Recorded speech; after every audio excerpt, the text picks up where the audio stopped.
할렐루야. 예, 주님을 찬양합니다. 5월입니다. 5월은 계절의 여왕이라고 하죠. 계절이 참 아름다운 계절이 5월이라서 계절의 여왕이라고 하는 것 같습니다.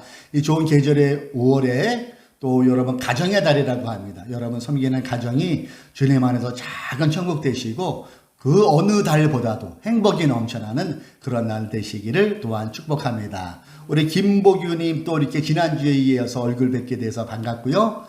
하나님의 은혜가 함께 하시기를 또 축복합니다. 또 유튜브로 함께 해드리는 우리 믿음의 지체들 있죠.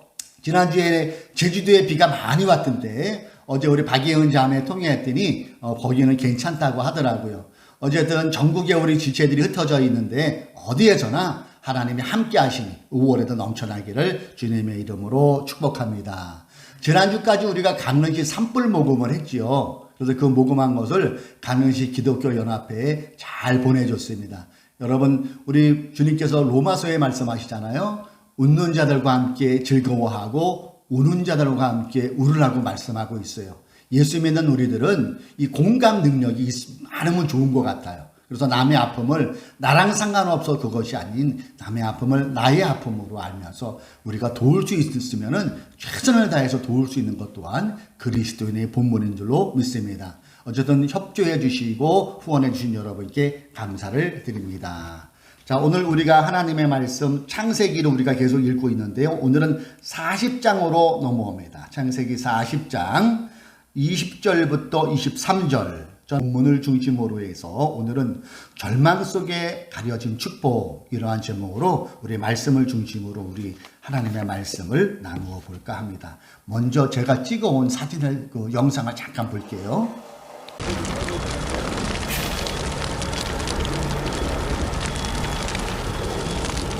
와, 미치.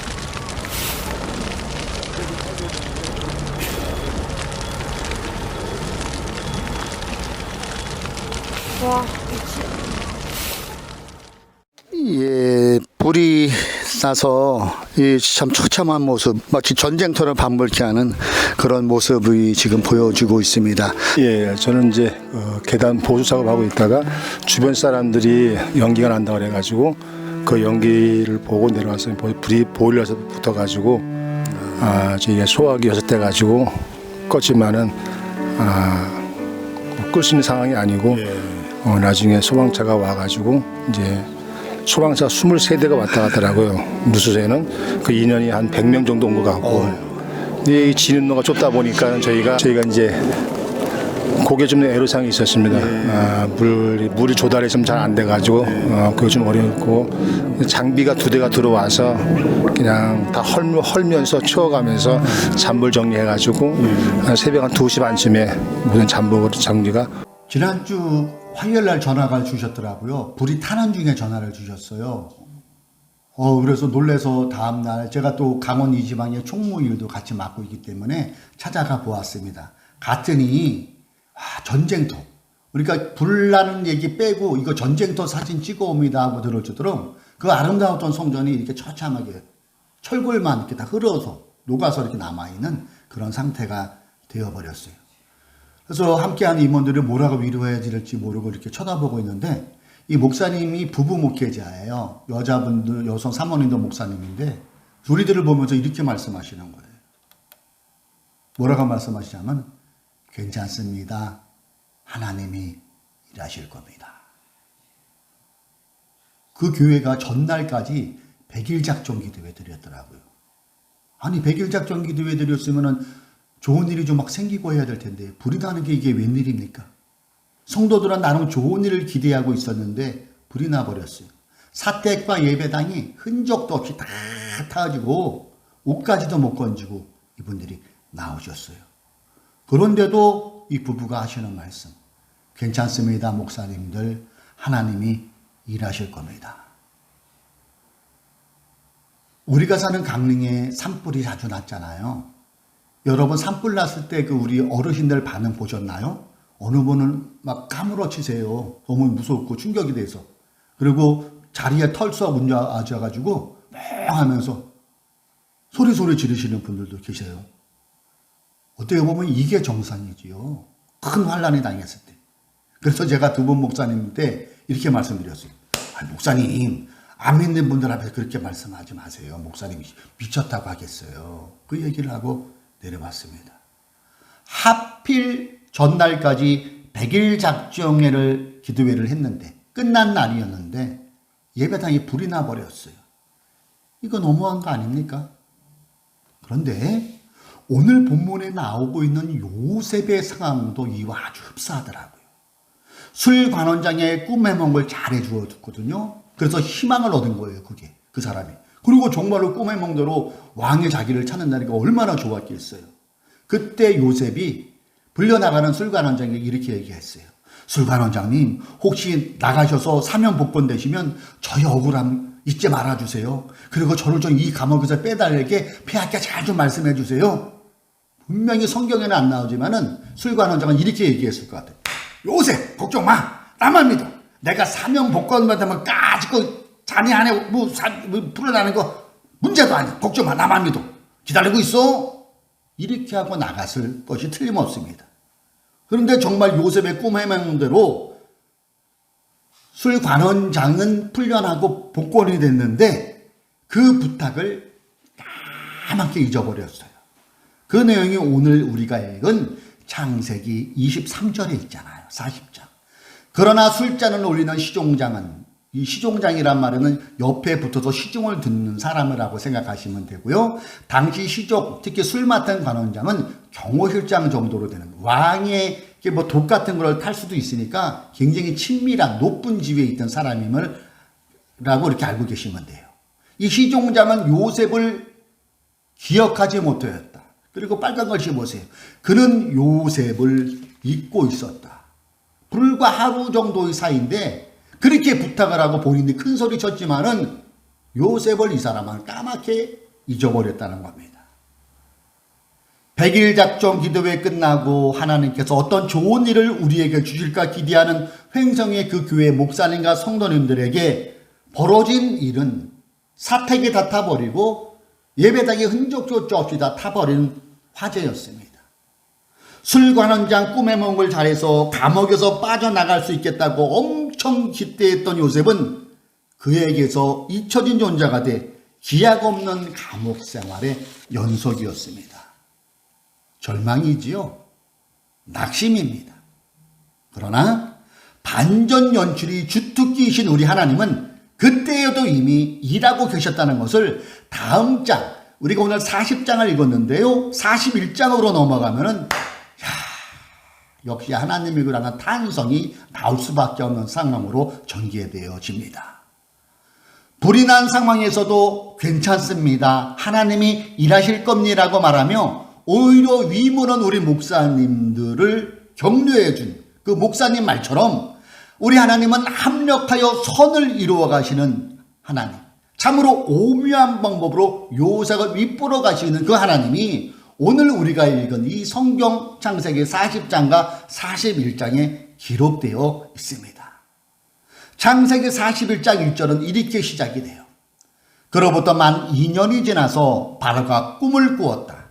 그가 나일 강가에 서 있는데, 이 구절은 하나님께서 요셉을 향한 시나리오가 2년 후부터 꿈의 몽이라고 요셉을 잊어버린 그 2년 후부터 본격적으로 가동되기 시작한 그 이집트 왕의 나일 강가에서 시작되고 있다는 것을 알려주는 구절이지요.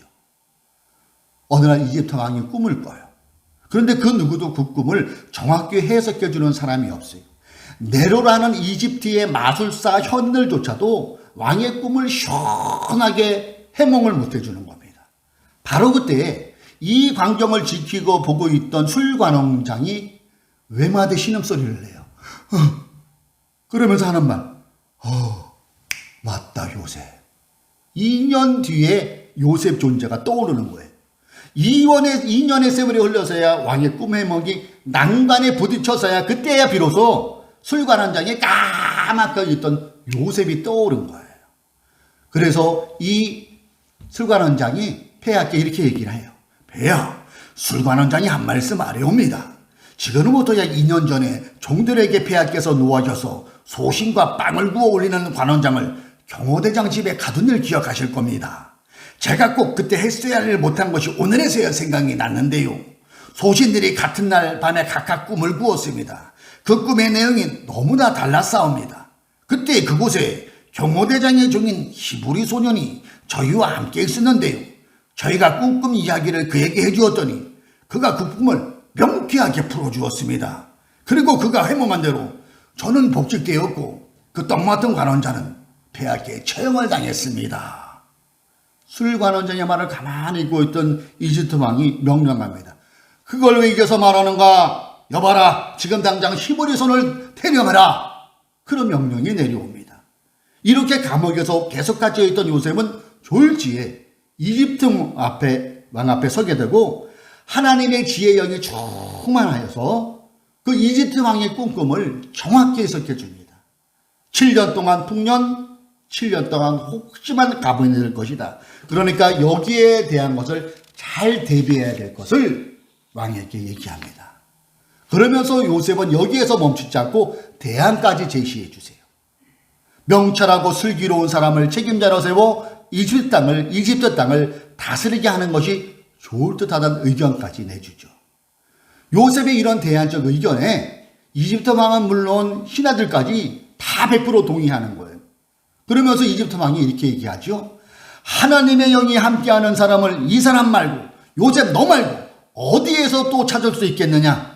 하나님이 너에게 이 모든 것을 알리셨는데 너처럼 명철하고 슬기로운 사람이 또 어디 있겠느냐? 요셉, 내가 나의 집을 다스리는 책임자가 되어 주거라. 나의 모든 백성은 너의 명령을 따를 것이다. 내가 너보다 높다는 것은 내가 앉은 이 자리 외에는 없다. 내가 너를 온 이집트의 총리로 세운다. 헐, 대박이 난 거예요.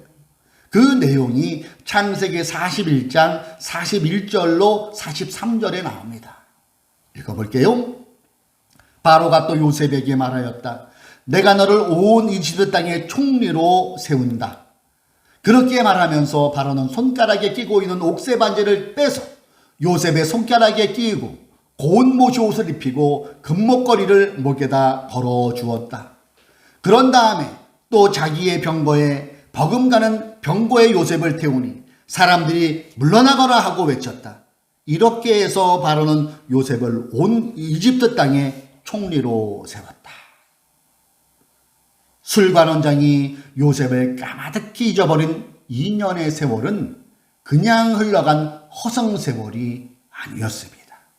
그 시간은 합력하여 선을 이루어 가시는 하나님의 연출 시나리오의 한 부분이었다는 것이지요. 오늘 예배에 나오신 사랑하는 성도 여러분, 유튜브에서 예배의 자리에 앉아 계신 우리 교우 여러분, 여러분은 지금 내 일이 어렵다는 느낌을 들고 계신 분 계십니까?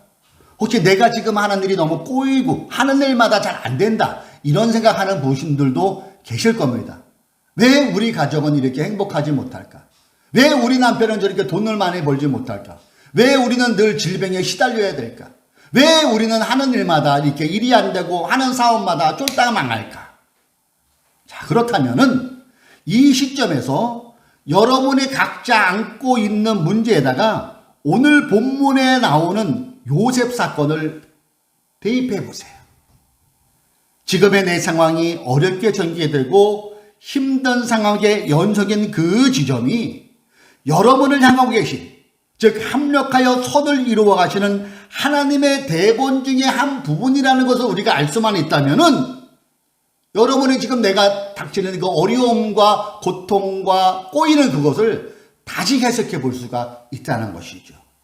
그 해석은 절망에서 희망으로, 절망 중에 가려든 축복을 발견할 수 있다는 것 아니겠어요? 이럴 때는 아멘 하셔야죠. 예, 할렐루야입니다. 그래요. 요셉의 감옥처럼 지금의 내 상황이 칠흑 같은 어둠뿐일지라도 그래도 우리는 희망을 볼 수 있다는 거예요.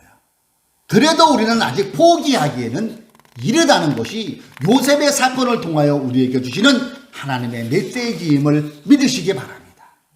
하나님은요, 지금 여러분 각자에게 펼쳐지고 있는 그 상황 가운데에서도 여러분에게 어울리는, 즉 합력하여 선을 이루어 가시는 대본의 한가운데 우리가 서 있는 것을 알고 하나님이 여러분만의 요셉 반전을 쓰고 계시다는 사실이 믿어만 진다면은 절망 속의 축복을 우리는 발견해낼 수 있다는 것입니다.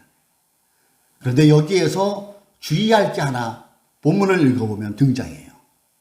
우리가 요셉처럼 하나님의 반전을 기대하는 희망을 품기 위해서는 그 반전이 로또식 반전은 결코 아니라는 겁니다.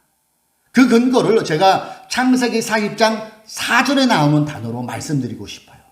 자, 창세기 40장 4절에 이런 말씀이 나와요. 경호대장이 요셉을 시켜서 그 시종장들의 시중을 들게 하였으므로 요셉이 그들을 받들었다. 그들이 갇힌 지 얼마 뒤에. 자, 여기서 이 빨간 글씨 보면은 요셉이 그들을 받들었다. 받들어가 어떤 의미인가 하고 제가 주석을 찾아보고 원어 해석을 찾아보았어요. 그랬더니 이 받들었다는 그 히브리적 원어는 중요한 사람, 중요한 인물 또는 하나님을 최대한의 봉사와 충성으로 섬기는 것. 이렇게 해석이 되어 있더라고요. 그리고 오늘 이 받들었다는 의미가 특히 구약의 여러 사건에 많이 나오는데 한 예로 여호수아가 모세를 중심으로 섬길 때 이 받들었다는 용어가 쓰여져 있고요. 엘리사가 진심으로 스승 엘리야에게 수종 들었을 때 이 받들었다는 용어가 쓰여져 있고요. 천사들이 받들어 하나님을 섬기듯 시편 104편 21절에도 이 용어가 쓰여져 있고요. 똑같이 오늘 우리가 읽은 요 구절, 요셉이 그들을 받들었다의 요 구절이 쓰여 있어요. 즉 같은 의미로 쓰여지고 있는데요. 이것은 최선을 다해 하나님을 우리가 섬기고 또한 내가 하는 일에도 최선을 다하는 것, 이렇게 우리가 그 의미를 해석할 수가 있다는 것이죠. 바로 그럴 때 비로소 요셉에게 임했던 하나님의 놀라운 반전이 저와 여러분에게도 임할 수 있다는 것 아니겠어요? 로또식 반전은 절대 아니죠. 여러분, 땅이 없는 하늘은 의미가 있을까요? 무의미하죠. 다시 말해 우리의 일상이 무시된 신앙은 땅 없는 하늘과 같은 신앙생활을 하는 거예요. 왜 오늘날 예수 믿는 사람들이 빌런으로 드라마에 많이 등장하는가를 이전에 제가 말씀드렸잖아요. 유명한 드라마 보면은 다 나쁜 짓 하는 사람들은 어떻게 교회 다니는 사람으로 어떻게 이렇게 돼요. 그 자체가 기본은 나빠요. 그런데 부인할 수 없는 현실이기도 한 것은 어쩔 수 없는 지금 안 믿는 사람들에게 보여주는 예수 믿는 사람의 모습이기도 하다는 것이죠. 이처럼 많은 사람들이 땅을 무시한 하늘에만 마음이 가 있으니까 이러한 일들이 생기는 거죠. 여러분, 성경을 천천히 우리가 읽다 보면은 이 성경은 하늘 아래 펼쳐지는 땅의 이야기가 거의 다를 차지하고 있어요. 요한계시록만 빼고 여러분 쭉 읽어보세요. 다 이 땅에 있는 이야기들이에요. 즉 현장이 없는 신앙은, 땅이 없는 신앙은 하늘에 머물러 있는 신앙일 뿐이라는 것이죠. 그렇기 때문에 우리에게 펼쳐지는 평범한 일상을 결코 무시해서는 안 된다는 것이죠. 우리에게 주어지는 매일의 하루는 내 인생 마지막 날의 첫날이라는 거예요. 오늘 우리가 이 자리에서 예배를 드리지만은 내 인생 마지막 아무도 모르잖아요. 그러나 오늘 예배 드리는 이 시간이 내 인생의 첫날로 기록되는 게 바로 이 시간. 그만큼 하루가 중요하고 지금이 중요하고 우리의 일상이 중요하다는 것이죠. 그 하루 속에서 성경이 말씀하고 있는 하나님 나라를 내가 딛고 서 있는 이 평범이라는 일상의 턴에서 실현해 나가는 것, 그게 예수 믿는 우리들의 모습이 되어야 되고요. 그것이 그리스도인의 모습, 하나님이 우리에게 원하시는 일상의 삶일 것입니다. 그래요? 그렇기 때문에 내가 서 있는 일상의 터에서 최선으로 그분의 뜻을 펼쳐나가십시오. 그리고 내가 맡은 일에 또한 최선을 다하십시오. 오늘 내가 해야 할 일에도 최선을 다하는 것, 이것이 요셉이 그들을 받들었다의 오늘을 살아가는 우리에게 주어지는 의미고, 이것을 알고 우리가 실천할 때에 요셉에게 임했던 그 반전의 축복, 고통 속에 숨겨진 그 엄청난 하나님의 축복이 우리에게도 임할 수 있다는 희망을 우리는 발견할 수가 있다는 것이죠. 더 나아가 합력하여 선을 이루시는 하나님을 우리가 만날 수 있게 되는 길이며 절망 속에 숨겨진 축복을 누리는 하나님의 자녀들이 될 수 있다는 것 마음에 새기시기를 주님의 이름으로 축원합니다. 서두에 잠깐 우리가 영상을 본 그 횡성교회가 불이 났다는 것을 여러분들 아시겠지만 제가 총회에서 이런 일을 좀 담당을 하고 있잖아요. 이것을 알렸더니 많은 분들이 유튜브에서 보셨어요. 그리고 움직임이 나타나더라고요. 총회 임원들이 이것을 보고 알았어요. 그리고 그들이 어떻게 도움을 줄까? 우리 총회장님과 여러 부총회장님들이 모여서 이 화재 때문에 총회에서 임시 임문회가 열렸어요. 그러더니 임원들이 이 화재 현장도 그저께 방문했어요.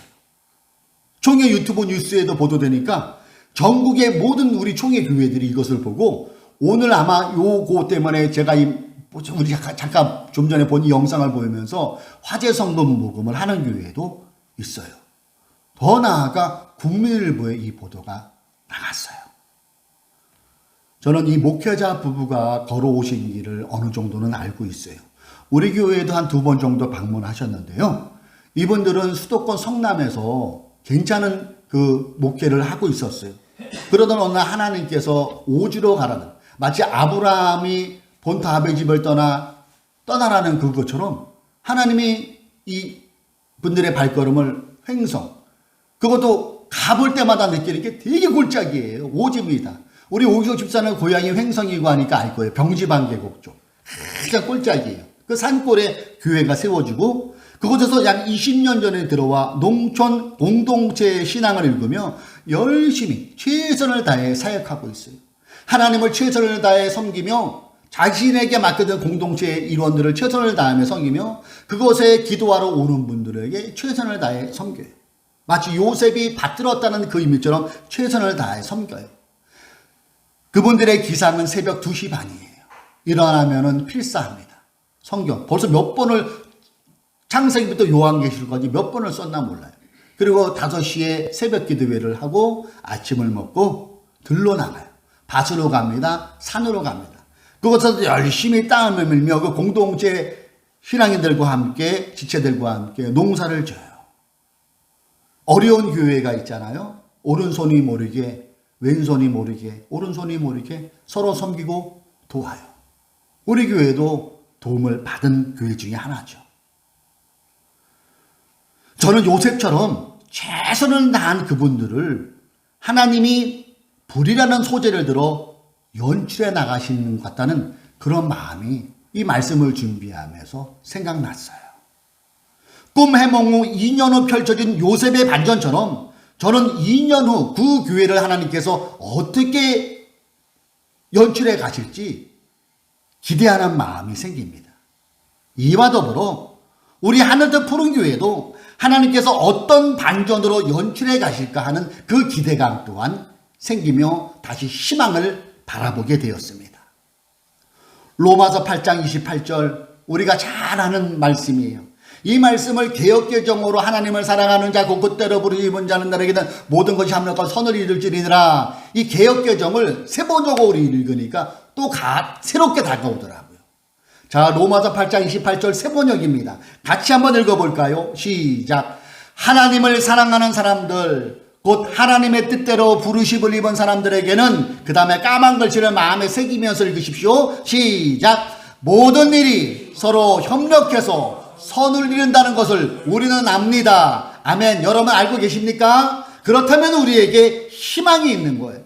우리가 최선이라는 일상을 살아내면서 여전히 하나님을 추앙한다면, 그분을 앙망하면서 그분을 바라보며 그분을 사랑한다면 반전의 명수이신 우리 하나님께서 저와 여러분에게도 요셉식 반전으로 모든 일이 서로 합력해서 선을 이루시는 그분만이 하나님이심을 우리의 삶을 통해 우리에게 펼쳐지는 반전을 통해 드러내신다는 사실을 믿으시기 바랍니다. 그래서 우리에게는 희망이 있는 거예요. 다시 한번 여러분에게 묻습니다. 지금 내 하는 일이 잘 안 됩니까? 될 것 같은데 안 됩니까? 의외의 복병이 나타납니까? 몸이 아픕니까? 사업이 어렵습니까? 자녀가 속일썩입니까? 오늘 요셉에게 나타난 반전의 하나님을 기억하고 기대하십시오. 그리고 우리가 하루하루 주어지는 오늘이 내 인생 마지막 날의 첫날임을 알아서 최선을 다해 내 일생을 내가 맡은 일에 최선을 다하는 그 사람에게는 요셉의 반전이 나의 반전이 될 수 있음을 믿으십시오. 그리고 절망에서 희망을 바라보십시오. 바로 그럴 때 절망 속에 가려진 축복을 우리가 볼 수 있으며 우리가 그것을 누릴 수 있으며 그것을 통하여 하나님께 영광을 돌리는 우리의 삶이 되어질 것입니다. 그렇습니다. 절망 속에 가려진 축복 여러분 누리시기를 주님의 이름으로 축원합니다. 기도하겠습니다.